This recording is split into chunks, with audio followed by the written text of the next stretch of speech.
Welcome to Milan, Italy, where we are here celebrating the opening of Vultr's 33rd data center and hanging out at Milan AI Week. I am super excited to be talking to their manager of DevRel, Mirdul, today. It's so nice to be here in Italy with you. How you feeling? Yeah, hi Savannah. So it's been nice. I have been eating a lot of tiramisu, a lot of gelato, and today we are here at the event enjoying. Let's hope we make it our best.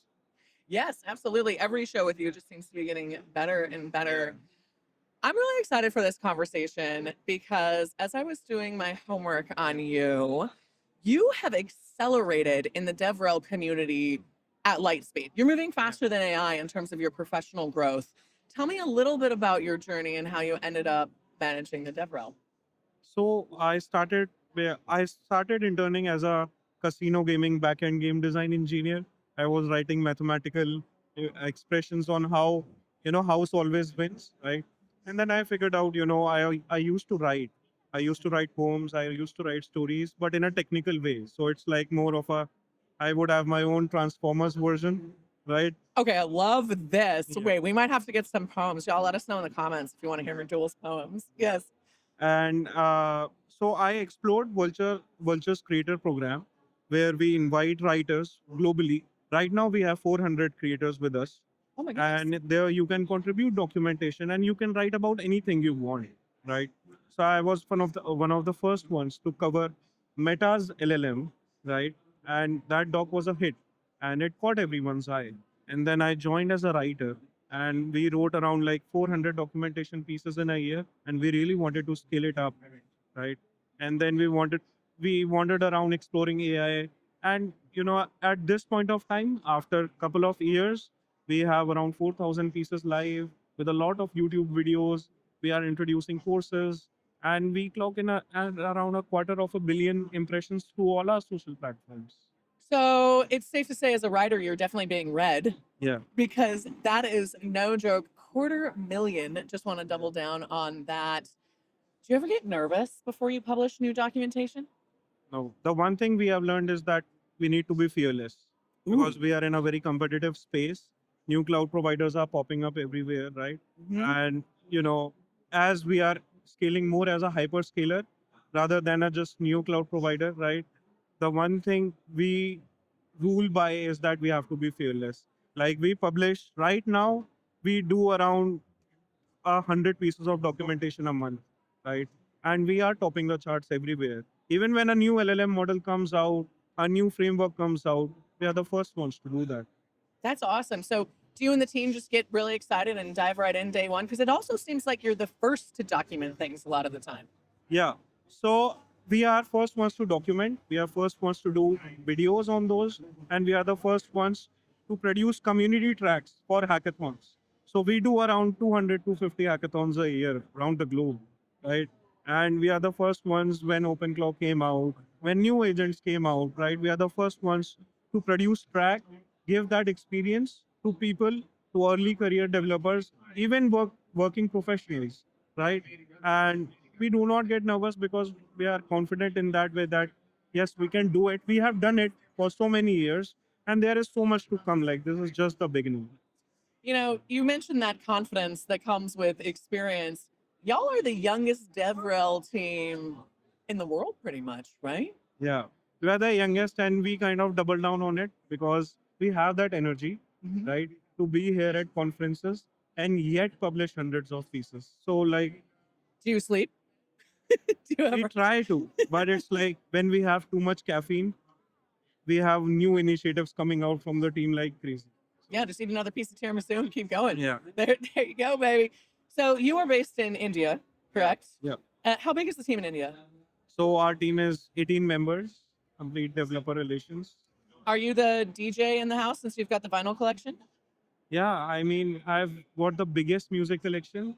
I don't know if Corp IT is seeing my laptop, but music is running like 12 hours a day. So are you gonna build some agents to manage your music, or do you use any tools to manage that music, or are you just playing tunes? So it's a secret. I have deployed my own OpenClaw instance, which connects to my Slack, all of my communication platforms. And I just have to type in a command and say, play this song. And I have to create this document. Let's create one. Okay, I had a feeling you had something sneaky up Yeah. your sleeve. I'm glad I asked. What's your favorite vinyl record that you have? So my favorite is a Frank Sinatra collection. Ooh. So it has like all the classics of Frank Sinatra. It's very rare to get. Yeah. Yeah. You're full of surprises. You love Frank Sinatra, you used to write poems, and you're managing DevRel. You are such a good example of the beauty of the complex humans that are here building the future.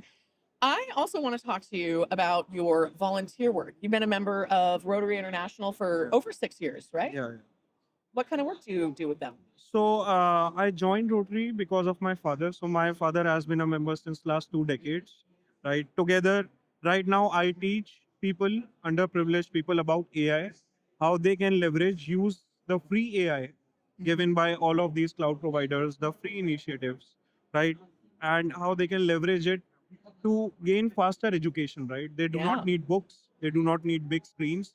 So that saves up the money, right? And I try to teach that in my city to kids who are not going to schools, right? And we have been doing that since like past so many years. We have impacted millions of people. I have been awarded with a Paul Harris Fellowship, right? When you make a certain kind of impact, you get like a founder's recognition. So I have been fortunate enough to get that as well. But there's a long way to go. Like we are still like in our 20s and we have to do so much. Well, I think you're doing great so far. Let me just say that for those of us not still in our 20s, you're doing a fantastic job. So you mentioned that you're teaching kids. How old are these kids that you're teaching? So these kids would be early age, like in their 12th standard, or they are just going to high school, right?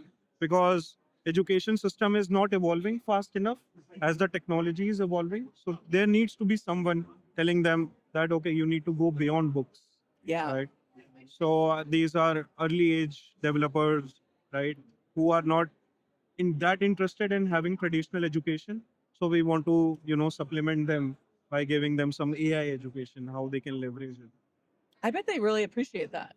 Do the students get excited? They have been building systems, right? We have Yeah. we are having startups popping up from tier three cities in India now. Wow. Yeah. That is so cool. Do you have a favorite Indian startup right now? So there is an Indian startup which is called Servam AI, right? They do LLMs and stuff. But what we are trying to do with Vultr, we are a little own startup team in Vultr itself, Yeah. right? So we are building our presence in India itself. So my focus is kind of building my presence in India. That is awesome. How many people were on the team in India when you started there? So we started with 2 people. It was I had a feeling it was going to be yeah. like that. That's so cool. Wow. So you've seen some insane growth over the last 2.5 years. Like I have seen companies getting wiped out, right? And we are here. We have mastered the art of reinventing ourselves, right? And we are here to make sure that we are not the ones getting wiped out in this AI, Yeah. and we become the global leader. You're the good side of the vibes, not, Yeah, not the bad we are side of the the vibes. we are the light side in Star Wars. Yeah. Oh, absolutely. Yeah, Good analogy. Good yeah, analogy. So if Vulture was one of the records in your collection, yeah. what record would they be? They would be my favorite EDM house music. So I listen to a lot of EDM. Me Right, too. Fred again is one of my favorite artists coming out of UK. So yeah, like the guy would be, just it's all party, right? We are fearless. We are not thinking about what others would think, right? And that is house music. Yes. Vulture is a good house music vinyl CD. Oh, you're speaking my language, Mirdul. I'm a huge house fan, so Oh, that just touched my little heart. Yeah, when I'm not sitting here, I'm usually enjoying a rave or having a great time. So I cherish that. All right, I've got two final questions for you. What are you most well, actually no, I have three. I lied. What are you most excited about when you look into the future in terms of what AI or even tech like Vulture could help solve for the broader world? so we have been working in a lot of healthcare, Mhm. right? Primarily for me, I am excited about how countries like India leverage this because we are now identifying diseases in days, not in a matter of months, right? Yeah. And by using all of this tech, right, by using all of the GPUs, right? And we are opening data centers here and there, left and right, and that is all for everyone to use to discover things that would take like millions of dollars. Right? Yeah. Here you can just get started with like a couple of dollars, and you have all the power. Like you have the most powerful machines to your access now. So Which I'm excited because this opens the accessibility to the world, which was quite hidden few years back. So I'm excited to, have that accessibility expanded to millions of people. of course, just like the students that you're working with and everybody. You mentioned your OpenClaw instance for commanding your favorite tunes. Are there any other ways in your personal life that you're using AI? So I use AI to track my health, right? Okay. To basically figure out what book should I read next, right? So I have a library in my house, and I have an app which is self-hosted. I click a photo and it tells me, right, you need to read this book. You read this book like 600 days ago, and you are in a point of life that you may need this book again. So we are all building apps. Okay, so wait, you've basically built a personal librarian Yeah, yeah. as a okay, that is the cool one. I have not I've heard some interesting instances. That is a very intriguing one. Ooh, I love that. I'm gonna have to think about that for some of my research. Okay. Final little note for us here. You mentioned that your family is very supportive Yeah. of your career. Is there anything you'd like to say to them out there? Hi, fam. Hello, everyone. Hello from Milan. He's doing well. I promise he's working here in Italy. I'll take you. Yes. Well, thank you so much for starting us off today. This has been fantastic. You bring the energy, not just to the DevRel community, but here to our interview. And I really look forward to continuing the conversation as you continue to accelerate. Thank you. Thanks for having me. Of course. And thank all of you for tuning in to our Creators X series for Vultr. My name is Savannah Peterson, coming to you from Milan, Italy. Thanks for coming to learn with us.